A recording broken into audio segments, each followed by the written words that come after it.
OK, we've had a few commentators talking about Ben Elton's epic takedown of Sunak on Sunday with Laura Kuenssberg. But before we get to that, how about we look at an example of Rishi Robot in full swing?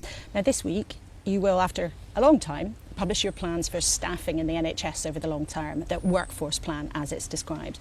Now we've seen a draft of that plan that says essentially that you need to double the number of training places for doctors and nurses. Is that what you're going to do? So that's the question. How will Rishi Robot answer it?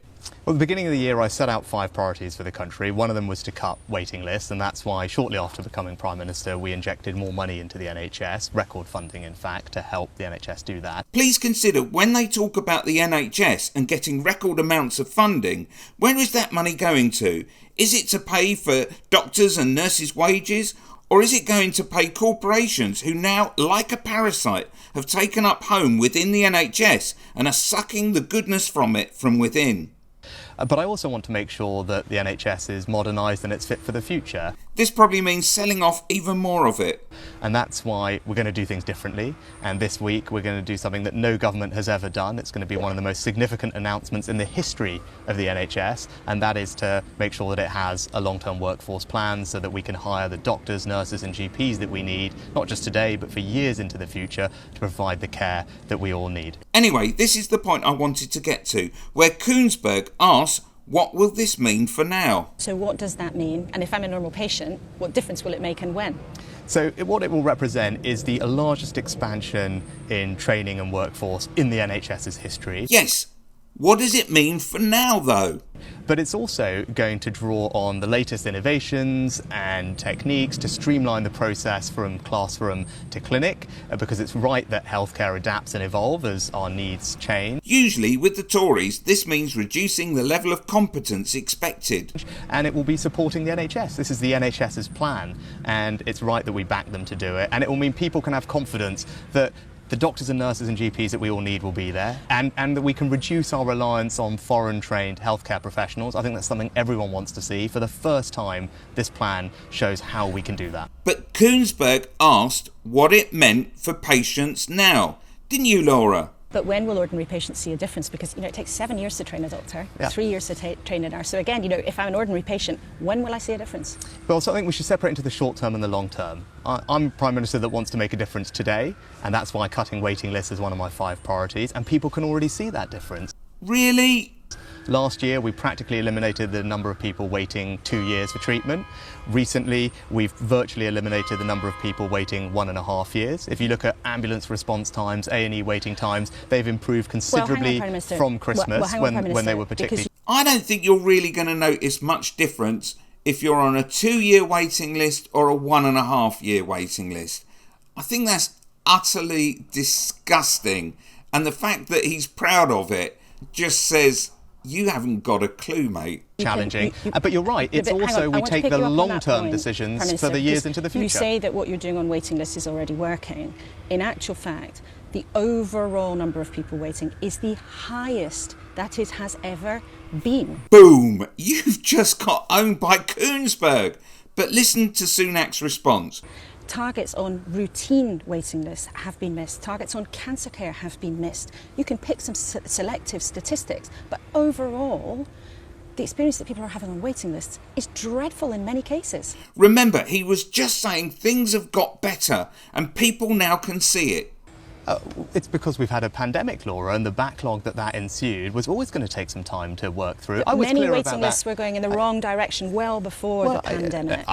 Boom! And again, he's totally ditched his announcement that things were getting better. I've been here for just over 6 months, and in that time, we've practically eliminated, as I said last year, the number of people waiting 2 years for treatment. Again, that's really nothing to be proud of. We've just recently practically eliminated the number of people waiting 1.5 years, and you've seen an enormous improvement in A&E and ambulance waiting times since they were particularly bad. Yes, that's right. And it will take time for the overall waiting list to come down, because as we've recovered from COVID and people have come back, it was always going to take time. But what I can tell you is that because of our record investment today, because of the plans that we've got in place, we are seeing that waiting lists are coming down for individual people. So what he's saying is that they've got some of the 2-year waiting list down to 1.5 years, as more people are waiting on shorter waiting lists. This is crap. But forgive me. Well, hang on, this is really important. And I've always said the overall waiting list was not going to come down until next year. That was always the case. But between now and then, we can start to eliminate the number of people waiting a very long time. And then we are making progress on that. But it's... Well, you get the basic idea. Here, though, Koonsberg goes to her panel and Ben Elton nails it. Take it away, Ben. Well, let's see what my team at the table have to say about that. Now, I have to say, Ben, you were looking distinctly unimpressed throughout that interview. Fair to say, I think you've never been a fan of the Conservatives, but what did you think of what Mr Sunak said? It's not so much depressed as sad. I mean, if anybody was still watching after that extraordinary Orwellian, meaningless, evasive word salad, I mean, everybody else wanted to believe, and I sort of believe maybe he's kind of a bit more decent. You know, and it turns out he's as much of a mendacious, narcissistic sociopath as his previous boss. I mean, this man literally, he seems to be making a principle of the fact that he resigned from a government that he'd served loyally and tried to keep propped up for numerous years. He's trying to boast about having worried about inflation while he was Chancellor of the Exchequer under Johnson. He seems to act as being born into Downing Street 6 months ago was a miracle birth. No, he was a part of a 13-year cycle which has got us to this point. He talks about other countries having the same problems. He doesn't admit what he well knows, which is that they're all doing better under them. The evasion, the constant repetition of a repaired street. I genuinely wanted to believe that maybe the Tories had made a reset, even though they had elected a man who had loyally served under Johnson, a man who made a mockery of a parliamentary democracy and clearly was venally motivated by self-interest. The fact that the Tories chose that easy option, for a man now to say, we don't take easy options, when they took the easy option, which was Johnson, because they thought it would keep them in power, and when they thought for a moment he wouldn't, they dumped him instantly. I mean, he's the Prime Minister. He owes us honesty, and we got nothing but mendacity, evasion, and vanity. Just dripping with vanity. Sounds a little bit like you're wanting us to believe in some kind of parallel universe. So you say again and again, we are cutting waiting lists, except you've just then admitted that the overall waiting list isn't coming down. Isn't it important actually to say and to admit that overall waiting lists remain an enormous problem, and people's experience doesn't match up with you saying repeatedly that waiting lists are coming down? Because they're not in many cases. That's literally what I said in January.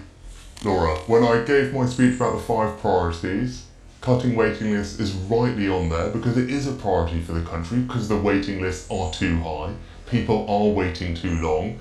That's why it's one of my 5 priorities, and I was very clear then about what our timetable was to improve things, and we're delivering against that timetable. And I said very transparently and clearly then in January that the overall waiting list itself was not expected to start coming down until next year. But that doesn't take away from the fact that right now, the NHS, as a result of our investment and the plans that we've put in place, is treating more people than it has ever done. Click here for I'm from Grimsby, crazy Tory Leah Nietzsche.